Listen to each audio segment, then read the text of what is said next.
Mae Antonio yn cyrraedd gorsaf drenau ar hap adeg. At random. Mae'r trenau i'r lle mae'n dymuno mynd iddo wedi amserlennu i adael bob 12 munud. Tybiwch fod Antonio mynd ar y tren nesaf. Awgrymwch dosraniad priodol i fod teulu a'i amser aros ar owch y paramedrau. Felly, gallai fe fod yn cyrraedd unrhyw adeg o'r amser mae tren cyn i mynd hyd at y tren nesaf. A maen nhw'n amserlennu i fynd bob 12 munud. Felly, ni'n mynd i ddefnyddio, ni'n mynd i awgrymu dosraniad unffurf sy'n mynd â ni o 0 munud i 12 munud yn unffurf. Felly mae X yn gallu fod unrhyw rhan tu fewn i'r 0 a 12 yna. Gan bod ni â dosraniad unffurf yn y llyfrau fformula, mae gyda ni yr gwybodaeth yma am ddosraniad unffurf. A mae'n gofyn i nawr am gymedr ac amrywiant y dosraniad. Felly cymedr yw A plus B hanner ffordd. Felly ni hanner ffordd. Felly mae gyda ni y cymedr yn 6. Felly hanner ffordd rhwng y ddau yn 6. Yr amrywiant yw sigma sgwar. Felly B tynnu A, 12 tynnu 0 a rhannu, o sgwario hwnna a rhannu 12. Felly mae 12 tynnu 0 yn 12 wedi sgwario yn 144 rhannu 12 yn dod â ni nôl at 12. Felly yr amrywiant yn 12 am yr cymedr yn 6. Pwy nodwch tybiaeth rydych chi wedi gwneud wrth awgrymu'r dosraniad hwn? Wel, ni'n tybio bod y trenau yn rhedeg ar amser, neu meddylwch am rhyw reswm arall o beth yn ni'n rhagdybio yn y cwestiwn yma. Mae rhaid bod y trenau yn rhedeg ar amser i ni gael defnyddio yr fformula ar gyfer dosraniad unffurf. Ni ma'n i bynner. Nawr tybiwch, mae tebygolrwydd bod Antonio'n colli'r tren nesaf sydd ar gael oherwydd ei bod ei ffôn clyfar wedi tynnu ei sylw. A'r tebygolrwydd hynny yw 0.12. Felly mae 0.12 yw tebygolrwydd bod e'n colli'r tren nesaf. Os yw e'n colli'r tren nesaf sydd ar gael, mae'n siŵr o fynd ar yr un ar ôl hwnnw. Darganfyddwch y tebygolrwydd y fod yn aros rhwng 9 a 19 munud. Wel, naill ai mae wedi colli y tren a aros am yr munudau ychwanegol neu bod e'n mynd ar y tren cyn ni. Felly ni ddefnyddio coeden fan hyn. Felly naill ai mae'n colli'r tren neu mae fe'n dal y tren. Y tebygolrwydd bod e'n colli'r tren o achos i ffôn clyfar yw 0.12. Felly tebygolrwydd bod e'n dal y tren yw 0.88. Nawr, ni angen y tebygolrwydd bod e'n aros rhwng 9 a 19 munud yn bob sefyllfa. Os dwi'n dal y tren, mae e dim ond yn gorfod aros tan y 12 munud yna. Gallai fe fod wedi dod unrhyw amser cyn y 9 munud, ond ni angen gwybod beth yw tebygolrwydd os dwi'n dal y tren bod e yn y cyfwng amser yma. Felly bydd e'n dal y tren, dim ond 12 munud yw maximum mae'n gallu aros. Felly tair, gan bod hi'n dosraniad unffurf, so 2 munud sy'n ni dros y 12 yn gyfan gwbl yw'r tebygolrwydd bod yn aros rhwng 9 a 12 munud. Os dwi'n colli'r tren, y tebygolrwydd wedyn ni, wel, mae wedi colli'r tren, felly o 12 i 19 yw'r tebygolrwydd. So o 9 i 12 oedd yr un os oedd yn dal y tren. Nawr mae wedi colli'r tren, felly o 12 i 19 syfe i sefyll. Felly 7 munud gan bod ni'n ddosraniad unffurf, y tebygolrwydd o X rhwng 12 a 19 yw 7 dros y 12. Felly, ni angen y tebygolrwydd bod yn aros rhwng 9 a 19, felly mae'n gallu aros gyda dal y tren, nag e, colli'r tren gyda, felly 0.12, lluosi 7 dros 12, sy'n dod yn 0.07 yn gwmws. Os dwi'n dal y tren, mae'n 0.88, lluosi'r amser, gallai fe fod yn aros cyn dal y tren, felly hwnna'n 3 dros 12, lluosi'r yna, ni'n cael 0.22 yn gwmws. Felly, ar gyfer y tebygolrwydd bod yn aros rhwng y ddau yna, ni'n ado'r ddau tebygolrwydd a ni'n cael 0.29.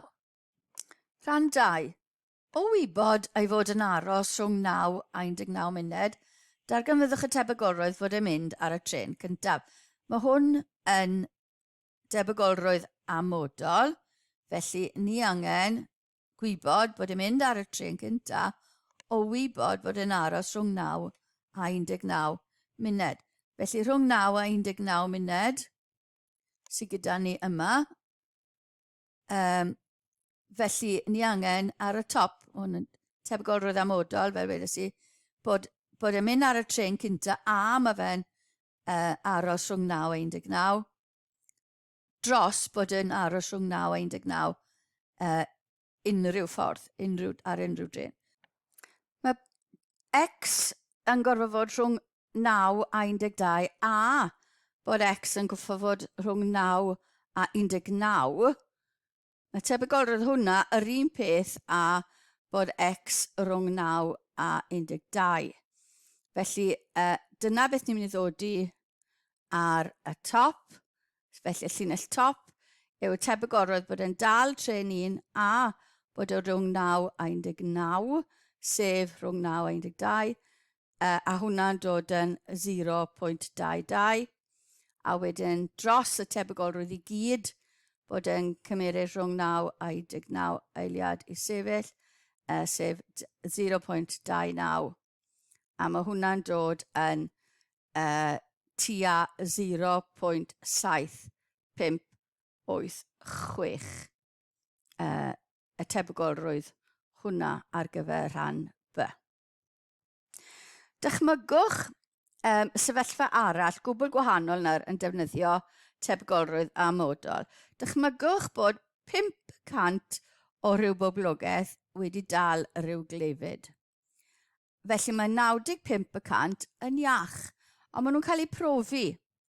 A os nhw'n cael eu profi a nhw'n ddim yn iach, wedi dal glefyd, weithiau mae'r prawf yn anghywir. Felly dyma beth sy'n gallu digwydd. Felly tebygolrwydd coeden eto, felly tebygolrwydd bod claf wedi dal y glefyd yn 0.05. Y tebygolrwydd bod y claf yn iach yn 0.95. Os ni profi rhain, y tebygolrwydd bod y prawf yn dangos bod e'n positif, bod yr afiechyd arno fe yn 0.98. Felly mae'r tebygolrwydd bod e'n cael prawf negatif bod y tostrwydd arno fe yn 0.02. A'r un peth, os dwi'n iach, mae'n gallu cael prawf sy'n dangos bod e'n iach, sef negatif, a 0.99, ond gallai fod y prawf y tebygolrwydd bod y prawf yn 0.01 yn dangos bod e'n positif nagos yr afiechyd yno fe. Y sefyllfa hyn gyda ni ar hyn o bryd sy'n gallu cael ei ddangos yn y Covid-19 yma. Os bych chi'n gwrando ar hwn cwbl o flynyddau lawr yr amser, felly bydd hyn ddim yn wir. Ond ar y funud, mae hwn yn gyfredol iawn. Felly, mae'n gallu cael ei brofi'n positif os yw clefyd arno, ond hefyd mae'n gallu cael ei brofi'n negatif os yw clefyd arno. Ni angen dod o hyd i'r ffaith os dwi'n cael ei brofi'n positif. Felly, os dwi'n cael ei brofi'n positif, a bod y afiechyd yno fe, ni'n cael tebygolrwydd 0.049. Os dyw e yn cael ei brofi'n positif, ond does dim yr afiechyd yno fe, mae'n mynd i fod yn 0.95 lluosi 0.01 sy'n rhoi i ni 0.0095. Na ni angen, os ydych chi'n gweithio y cangennau eraill, bydde 0.05 lluosi 0.02 dyn ni, a 0.95 lluosi 0.99, a gylen ni rhain i gyd yn ydol lan i 1. Ond dyn ni ddim angen rhain ar hyn o bryd. Ni dim ond a diddordeb yn y prawf sy'n cael ei rhoi sy'n positif. Felly ni angen bod y prawf, o wybod bod y prawf yn positif a bod y claf yn iach. Felly y sefyllfa yma. Ond ni moyn y tebygolrwydd amodol. Beth yw'r tebygolrwydd amodol? Bod y prawf yn positif bod y claf yn iach. Felly, ni'n mynd i gael, felly, bod e'n positif a bod e'n iach yw 0.0095 rhannu dy swm y canlyniadau positif. So, o wybod bod e'n positif a bod e'n iach, i ni'n cael ateb o tua 16.2 y cant, sy'n eitha uchel i brofi i gael prawf anghywir pan mae'r claf yn iach bod wedi cael ei brofi'n positif. Felly mae rhaid chi feddwl am rai o'r pethau sy'n gallu cael ei ddigwydd mewn profion. Dyn nhw ddim wastod yn 100% yn gywir. Just cwestiwn bach i chi gael gweld pethau sy'n digwydd go iawn.